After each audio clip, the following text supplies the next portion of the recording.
I hit this issue today and here as the quick fix that solved it.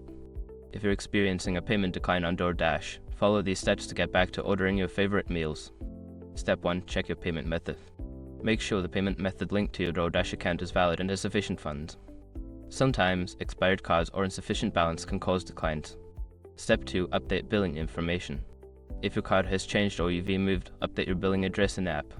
An incorrect address can lead to payment issues. Step 3. Clear browser cache.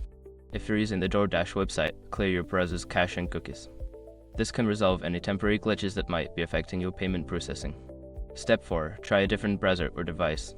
Sometimes, the problem might be with the browser or device you're using. Switching to another browser or using the DoorDash app can help.